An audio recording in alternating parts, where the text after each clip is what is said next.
Hey guys, ताज़ा खबरों के लिए लाल बटन दबाकर सब्सक्राइब करें और तुरंत खबर पाने के लिए घंटी के बटन को दबाएं। कोरोना वायरस ने सिखा दिया हेल्दी लाइफ कितनी महत्वपूर्ण है। आपके फिटनेस और अच्छी हेल्थ के लिए आज ही ज्वाइन कीजिए ABS जिम, जहां है वेल इक्विपाइड इक्विपमेंट्स के साथ सर्टिफाइड ट्रेनर्स और डाइटिशियन। पूरी सुरक्षा और हाइजीन के साथ ABS फिटनेस एंड वेलनेस फिर से आपकी सेवा में शुरू है। Khande central mall, Jalgaon. नमस्कार, मैं हूं आनंद शर्मा और आप देख रहे हैं दिया अब तक समाचार। आज फिर आपके सामने आया हूं मैं कुछ बातों को लेकर।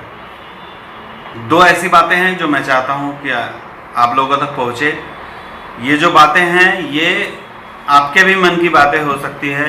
आप भी शायद ऐसा चाहते हो कि ये बात जो है वो सरकारी अधिकारियों तक, पुलिस वालों तक पहुंचे।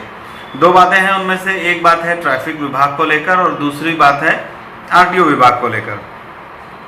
ट्रैफिक विभाग जो है वो इन दिनों बहुत सारी कार्रवाइयाँ कर रहा है। हालांकि अभी जो माहौल है उसमें ट्रैफिक विभाग का तो मैंने यही देखा है कि ट्रैफिक विभाग ट्रैफिक को कंट्रोल करने का काम कम कर रहा है और चालान फाड़ने का काम ज़्यादा कर रहा है।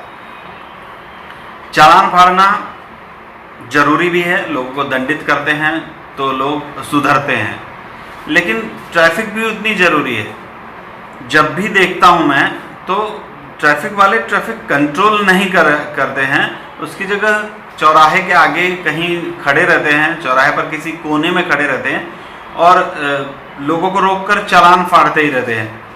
ट्रैफिक विभाग के लोग जो हैं वो थोड़े कॉर्नर में खड़े रहते हैं। उससे क्या होता है, लोग देखते हैं कि सिग्नल पर कोई है ही नहीं तो धड़ल्ले से कानून तोड़ते हैं और फिर जैसे ही वो कानून तोड़ते हैं लपक कर पुलिस वाले उनको पकड़ लेते हैं और उनका चालान फाड़ दिया जाएगा।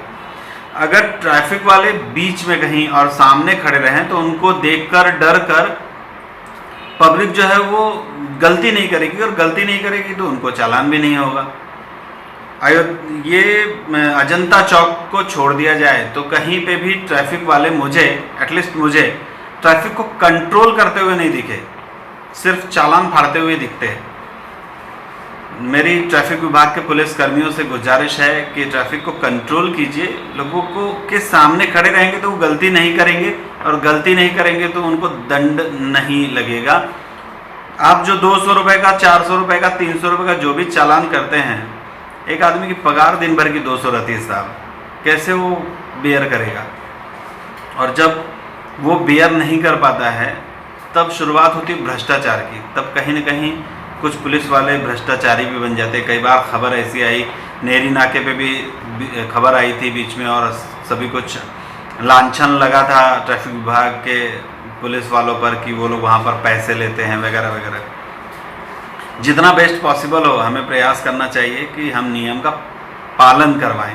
सामने खड़े रहेंगे तो जब टीचर बच्चे के सामने खड़ा रहेगा तो बच्चा पढ़ाई जरूर करेगा, डर डर के करेगा लेकिन करेगा। अब टीचर अगर क्लास से बाहर रहेगा तो बच्चे शोरगुल मचाएंगे और उसके बाद आप उसको दंडित करेंगे तो कहीं ना कहीं थोड़ा गलत लगता है। मेरी रिक्वेस्ट है कि आप लोग सामने खड़े रहें, सिग्नल के पास में, चारों तरफ से लोग आपको देख सकें ऐसी जगह पर, तो कहीं ना कहीं इसमें कुछ कमी हो सकती है। सरकार के चालान के रिकवरी में कमी आ ही जाएगी, साथ ही दंड भी कम लगेगा लोगों को। दूसरा एक ऐसा है कि इन दिनों लगातार पार्किंग की समस्या को लेकर नेहरू चौक से तो टावर चौक या MG रोड जो है उस पर लगातार कार्रवाइयाँ हो रही है। ट्रैफिक वाले डायरेक्ट मोटरसाइकिल उठाकर गाड़ी में डाल रहे हैं, ट्रक में, और लेकर जा रहे हैं। वो गाड़ी जो है वो गाड़ी ट्रैफिक विभाग में जाती है, वहाँ पे जमा हो जाती है। फिर जिसकी गाड़ी रहती है वो ट्रैफिक विभाग में जाता है, वहाँ दंड की रकम जो रहती है वो जमा करता है, साथ ही जो उठाने के चार्जेज हैं वो भी उसको देने पड़ते हैं। सर बहुत अच्छी कार्रवाई है, होनी चाहिए। जो भी गलत कर रहा है उस पर कार्रवाई होनी चाहिए, लेकिन मेरा ये भी कहना है कि पार्किंग भी तो बना के देनी चाहिए। जब पार्किंग ही नहीं है तो लोग गाड़ी खड़ी कहाँ करेंगे? बताइए, जवाब दीजिए। पुलिस वाले हैं, वो पुलिस वाले मार्केट में आते हैं तो कहाँ गाड़ी खड़ी करते हैं? पुलिस वाले जब मार्केट में आते हैं तो शहर पुलिस थाना, अगर फुले मार्केट में आए तो शहर पुलिस थाने की प्रेमाइसेस में अपनी गाड़ियाँ ले जाकर खड़ी कर देते हैं।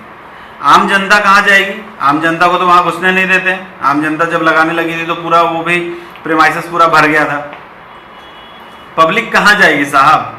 जितने भी MG रोड पर जो भी बड़े बड़े शोरूम्स बन रहे हैं, मार्केट बने हुए हैं, यहाँ पे पार्किंग है ही नहीं। और यहीं क्या, जलगांव शहर में कहीं भी मतलब 96% ऐसे ही मार्केट्स और कॉम्प्लेक्सेस बने हुए हैं जहाँ पर पार्किंग बताई तो हो गई होगी, लेकिन वहाँ पर पार्किंग है नहीं। और अगर बताई गई है और पार्किंग नहीं है तो इसका दंड देना चाहिए आपको उनको जिन्होंने पार्किंग नहीं बनाई है। अगर मैं किसी शॉप के, किसी कॉम्प्लेक्स के सामने गाड़ी खड़ी करके जाता हूँ और आप लोग दंड मुझ पे लगाते हैं, उसके बजाय उस कॉम्प्लेक्स वाले पे दंड लगाइए कि तुमने पार्किंग नहीं बनाई इसलिए हमें प्रॉब्लम आ रही है और लोग जो है वो सड़क पर पार्क कर रहे हैं। मनपा को बोलिए ना कि पहले पार्किंग बनाओ, फिर हम लोग दंडित करेंगे इन लोगों को। आप लोग दंड उनको कर रहे हैं जिनकी कोई गलती ही नहीं है। लोग गाड़ी खरीद रखे, कार खरीद रखे हैं, आने में डर लगता है, कहाँ लगाएं, कहाँ लगाएंगे, पार्किंग नहीं है। गोलानी मार्केट में मनपा के नीचे मैं खुद मेरी कार लेकर आता हूँ, वहाँ लगाने की जगह नहीं रहती। कभी यहाँ ढूंढता हूँ, कभी वहाँ ढूंढता हूँ, कभी कहीं ले जाके खड़ी करता हूँ, कभी 500-700 मीटर दूर ले जाके खड़ी करनी पड़ती है गाड़ी, किसी कोने में, किसी जगह पे। ऐसा कैसे क्या, पार्किंग ही नहीं है तो कहाँ करेंगे। आप पेड पार्किंग बनाते हैं ना, लेकिन बनाइए तो सही। आप पार्किंग नहीं बना रहे, लोगों को दंडित कर रहे हैं। 300 400 रुपए अगर दंड लगेगा इन लोगों को किसी तरीके का, तो फिर तो कैसे चलेगा काम। कोई आदमी किसी कॉम्प्लेक्स में काम से आया है, उसको 20 मिनट का काम है, 20 मिनट में तो आप गाड़ी उठा के लेके चले जा रहे हैं, फिर कैसे क्या करेंगे। कई जगह पे अभी तो ये फोटो खींच के, आपने जो फोटो खींच के चालान भेजने का घर में सिस्टम चलाया, बहुत बेहतर है। बहसबाजी नहीं होती है, किसी तरीके का कोई प्रॉब्लम नहीं होता है, लड़ाई झगड़े जैसी जो चीज़ें हैं वो नहीं होती। लेकिन साहब फोटो किसी की भी खींच के भेज दे रहे हैं और किसी को भी चालान आ जा रहा है ना, फिर क्या करे पब्लिक।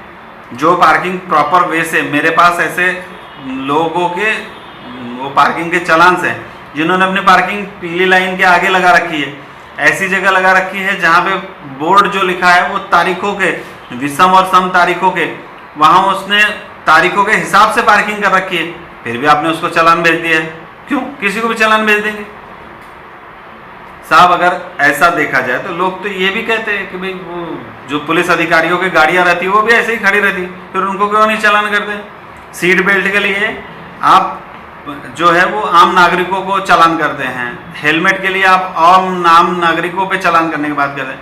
कई पुलिस वाले ऐसे जो सीट बेल्ट नहीं लगाते हैं, हेलमेट नहीं लगाते हैं। कोरोना काल में डबल सीट जो थी वो पब्लिक चल रही थी, तो उस डबल सीट वाले को आप लोग पकड़ के चालान बना दे रहे थे। पुलिस वाले तो ट्रिपल सीट भी चल रहे थे, उनको पे नहीं कार्रवाई हो रही थी। जब मैंने पूछा किसी पुलिस वाले से कि भाई आप लोगों को ऐसी कैसी अथॉरिटी है, आप लोग भी ट्रिपल सीट चल रहे हैं, फिर 2 सीट वालों को कार्रवाई दी, आपको भी होना चाहिए। उन्होंने कहा हम ड्यूटी पे हैं। अरे ड्यूटी पे हैं, लेकिन नियम ड्यूटी के लिए, पुलिस वालों के लिए कोई नियम अलग थोड़ी है। सबसे पहले तो ये देखना चाहिए कार्रवाई के लिए कि कार्रवाई जो हो रही है वो क्यों हो रही है, किस तरीके से हो रही है। गलती मनपा की है, सजा आम नागरिक भुगत रहे हैं, ऐसा क्यों। ऐसा तो नहीं होना चाहिए ना। पुलिस वालों को भी चाहिए कि दंड आप हमें दे रहे हैं ना, तो मनपा वालों से पूछिए तो सही कि कहाँ पार्क करेंगे ये लोग। अगर आप दंडित करने की बात करें, आप रोड क्लियर कर रहे हैं, ट्रैफिक विभाग वाले रोड क्लियर करें, तो हम गाड़ी कहाँ खड़ी करेंगे। क्या हम थैले में गाड़ी लेके दुकान पे जाएंगे, कि हम घर से आएंगे और सामान लेके थैले में अपनी गाड़ी डालेंगे और फिर लेंगे, या फिर गाड़ी उस दुकान वाले के दुकान के अंदर घुसा के रखाएंगे। ये नहीं होना चाहिए। ये आम पब्लिक बहुत आक्रोशित है, जिनके जेब से पैसा गया है बिना मतलब का, वो लोग तो आक्रोशित ही हैं। वो उनकी शिकायत है जो मैं अब तक सुना रहा हूँ। मैं मेरे मन से कुछ भी नहीं बोल रहा हूँ। लोग जो बोलते हैं वो लोग हिम्मत नहीं कर पाते हैं, और लोग ये बताने का किसको बताएं ये भी नहीं समझता है, क्योंकि कोई सुनता ही नहीं है। मैं भी ये जो वीडियो बना रहा हूँ इसको पता नहीं कितने लोग सुनेंगे, क्या कहेंगे, अधिकारी कोई सुनता है या नहीं, या उस पर कोई कार्रवाई होती है या नहीं। मेरा काम है बोलना, मैं बोल रहा हूँ, बता रहा हूँ। कुछ गलत कह रहा हूँ तो मैं पहले ही क्षमा मांग लेता हूँ। लेकिन ये जो परिस्थितियाँ हैं, ये परिस्थितियाँ हैं। मनपा की इमारत 17 मंजिल की जो बनी हुई है, उसके नीचे पार्किंग थी, वहाँ पे दुकानें बना दी गई है। अगर नक्शा होगा तो उसमें वो भी मिलेगी। ऐसी भी शिकायतें आ रही, तो फिर वहाँ पे पार्किंग जो थी वहाँ दुकानें बना दी है, अब लोग पार्किंग कहाँ करेंगे, और फिर आप लोग उसके ऊपर कार्रवाई कर रहे हैं। मनपा के को पहले चाहिए, महापौर, आयुक्त, इन सबको पहले चाहिए कि पहले पार्किंग की व्यवस्था तो कर दो। गोलानी मार्केट के पीछे पार्किंग की एक बहुत बड़ी जगह है, लेकिन कितनी गंदगी है, कभी जाके देखे क्या वहाँ पे। इतनी गंदगी है, वहाँ मेन होल्स खुले हुए हैं, गटर खुला हुआ है, सब कुछ। कौन जाएगा वहाँ पे। हम कार वहाँ लेके जाएंगे और फिर पैदल पूरी गंदगी से चलते हुए आएंगे, वहाँ भीड़ भाड़, न व्यवस्था, न किसी तरीके, कुछ भी नहीं, तो कहाँ लगाएं हम पार्किंग? छत पे लगा दें? कहाँ क्या करें हम लोग? आप लोग कार्रवाइयाँ कर रहे हैं, गुड, नियम को पालन करवाने के लिए कार्रवाइयाँ बहुत जरूरी है, लेकिन कार्रवाइयाँ जिस पे कर रहे हैं उनकी गलती भी तो देखनी पड़ेगी। हम गाड़ी लाते हैं, उसको कहीं पे कर लगाने की जगह होगी, तुम सही जगह पे लगाओ। कौन आदमी चाहता है कि अपनी गाड़ी सड़क पे लगा के चला जाए? कोई नहीं चाहता है। उसको भी डर रहता है कि वो पीछे से आके ठोक देगा, कोई कुछ कर देगा, कोई गाड़ी आके गिरा देगा, लेकिन उसकी मजबूरी रहती है कि वो वहीं सड़क पे लगा के काम करने, क्योंकि जगह ही नहीं है यहाँ पे पार्किंग में लगाने के लिए। देखिए, मैं रिक्वेस्ट कर सकता हूँ सिर्फ पुलिस वालों से कि इन सब बातों, इन दोनों का कुछ समन्वय बनाइए और कुछ अच्छा हो पाए, लोग पार्किंग भी सही तरीके से कर पाएँ, दंड से भी बच पाएँ, ऐसी कुछ व्यवस्थाएं हो जाए तो बहुत आभारी रहूँगा मैं। दूसरा एक विषय था आरटीओ विभाग से संबंधित। आरटीओ विभाग में एक अखबार में बहुत पहले आया था और उस वक्त ये खबर बहुत चली थी कि मुख्यमंत्री देवेंद्र फडणवीस का लाइसेंस, जो ड्राइविंग लाइसेंस है, वो जलगांव से नकली ड्राइविंग लाइसेंस बना दिया गया। ऐसे आरटीओ विभाग के काम करते। आरटीओ विभाग के काम इतने बुरे हैं कि फडणवीस के साथ साथ गडकरी जी का भी नकली लाइसेंस बना दिया गया था, देखा ही नहीं, किसी तरह की जांच नहीं हो और लाइसेंस इश्यू कर दिया गया। ये खबर आई भी थी, हंगामा भी मचा था, लेकिन तब से लेके अभी तक इस खबर के आगे पीछे कुछ भी नहीं हुआ, किसी भी तरीके की बातचीत नहीं, किसी तरीके के केस नहीं बढ़ाए, किसने बनाया था, किसने लाया था, कुछ भी पता नहीं। अभी हाल ही में भुसावल में 2-3 लोगों के खिलाफ एक एफआईआर दर्ज हुई। आरटीओ विभाग के अधिकारियों ने एक एफआईआर दर्ज की जिसमें गणेश ढेंगे का भी नाम है। गणेश ढेंगे ये मतलब आरटीओ विभाग से संबंधित काम करते हैं, ऐसे एक व्यक्ति का नाम है। इन्हीं साहब का नाम रामानंद पुलिस स्टेशन में किसी आरटीओ विभाग से संबंधित किसी कंप्लेन के अंदर भी है और कोर्ट ने रामानंद नगर पुलिस स्टेशन में उन्हें सप्ताह में 3 बार हाजिरी लगाने की के इसी शर्त पे उनको जामीन मिला है। भुसावल में कंप्लेन करके आज मुझे लगता है कुछ नहीं तो 10-15 दिन हो चुके होंगे, अभी तक पकड़ा नहीं गया किसी को। उस वक्त नकली जो बना था लाइसेंस, उसके संबंध में भी किसी को कुछ नहीं किया गया। यहाँ जो अभी दर्ज कराया गया, नाम के साथ दर्ज है कंप्लेन और उस पर कोई कार्यवाही नहीं हुई है। पुलिस वालों को ये भी पता है, रामानंद नगर पुलिस स्टेशन में तो ये पता होगा कि इस व्यक्ति के नाम से ऐसी कंप्लेन दर्ज हुई है, अखबारों में आया। अगर भले ही डिपार्टमेंटल कोई सूचना ना हो, लेकिन अखबारों में तो आया था। वो जो व्यक्ति है, वो व्यक्ति यहाँ पर रोज सप्ताह में 3 बार हाजिरी लगा रहा है, लेकिन गिरफ्तारी वगैरह कुछ नहीं हुई। जांच ही नहीं होगी, अगर किसी को पकड़ के कुछ पूछताछ नहीं की जाएगी तो फिर ये जो फडणवीस का, गडकरी साहब का और पता नहीं ऐसे कितने लाइसेंस इशू हुए होंगे, कैसे बातें आगे आएगी पुलिस पे। मतलब लोग ये चर्चा कर रहे हैं, मैं तो मन से कुछ बोल ही नहीं रहा हूँ, लोग ये चर्चा कर रहे हैं कि कैसे ढीला काम इतना क्यों हो गया पुलिस का। जो चीज़ें सामने दिख रही है कम से कम उस पर तो कार्रवाई होनी चाहिए। पुलिस वालों को चाहिए इस संबंध में आरटीओ विभाग से संपर्क करें तुरंत कि ये लाइसेंस उस वक्त बना था, किसने बनाया था, किस तरीके से एप्लीकेशन होता है, वो सारे एप्लीकेशंस की जांच पड़ताल करनी चाहिए कि भाई इस एप्लीकेशन को किसने भरा, क्या किया, ये एप्लीकेशन कहाँ से आया, किसने लाया, सिग्नेचर्स किए।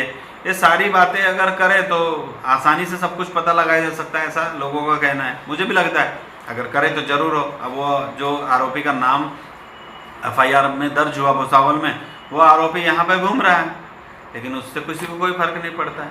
खैर, बीएचआर जो है उसके अंदर स्टैम्प्स मिले हैं, ऐसा बताया जा रहा था कि बहुत सारे स्टैम्प्स मिले हैं अधिकारियों के। देखिए रिलेट कैसा है, जिन व्यक्ति ने ये जो लाइसेंस का मामला है ये आरटीओ विभाग से, जिस व्यक्ति का नाम भुसावल में पुलिस थाने में दर्ज है, वो व्यक्ति जो है वो आरटीओ विभाग से संबंधित है। लाइसेंस जो निकाला गया था फडणवीस और गडकरी साहब का, वो आरटीओ विभाग से संबंधित है। झवर जो मुख्य आरोपी है बीएचआर का, वो आरटीओ विभाग से संबंधित है। बीएचआर में कुछ शॉप्स वगैरह खरीदी गई, जिस व्यक्ति ने वो खरीदा वो आरटीओ विभाग से संबंधित है। इन सबको कहीं ना कहीं कड़ियों को जोड़ा जा सकता है और ये जोड़ने का काम तो पुलिस ही कर सकती है। कोई दूसरा तो नहीं कर सकता है। तो चाहिए पुलिस वालों को कि इस तरफ ध्यान दे, गौर फरमाएं। मैंने इससे पहले भी खबर बनाई थी, उस वक्त भी मैंने ये चीज़ बताई थी कि पुलिस वालों को, हम तो खोजी पत्रकारिता करते हैं थोड़ी बहुत, लेकिन पुलिस वाले तो महान हैं, वो लोग तो खुद ही अच्छे को सीधा कर देते हैं। तो इस तरफ अगर ध्यान दिया जाए तो मुझे भी ऐसा लगता है कि कहीं ना कहीं इस तरीके से अगर एक्शन लिया जाए तो ये BHR में भी बहुत सारी चीज़ें निकल सकती है स्टैम्प्स को लेके, और RTO विभाग में भी बहुत सारे घोटाले होंगे। आज भी यानी बुधवार को भी एक अखबार में RTO विभाग के बारे में है कि वहाँ पे दलाल जो हैं, एजेंट्स जो हैं वो वहाँ पे मतलब कुछ ऐसी चमत्कार कर देते हैं कि जिनका नंबर है उनका नंबर नहीं आता है, और जिनका नंबर नहीं रहता है वो लोग एग्ज़ाम दे के चले जाते हैं। तो होता है हर जगह, भारत भर में ऐसी गलतियां होती रहती है, उसको सुधारना हम सबका काम है। पुलिस वालों को तो कुछ भी अथॉरिटीज़ है और पुलिस वाले कुछ भी कर सकते हैं। तो पुलिस वालों से मेरी रिक्वेस्ट है कि जो कुछ भी कीजिए बहुत अच्छा कीजिए।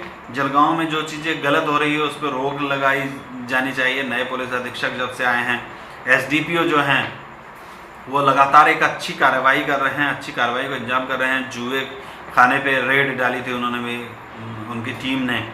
इससे पहले भी और भी बहुत सी जगह पे रेड्स डाली है उन्होंने, और प्रॉपर काम हो रहा है जलगांव पुलिस का। लेकिन जो पिछली चीज़ें हैं उन सबको भी आगे अगर लाया जाए तो कहीं ना कहीं कुछ और भी अच्छा हो सकता है।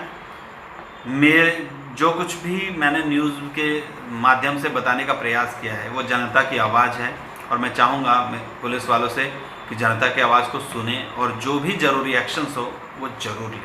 आपसे फिर मुलाकात करूँगा कुछ नई बातों के साथ, तब तक के लिए नमस्कार।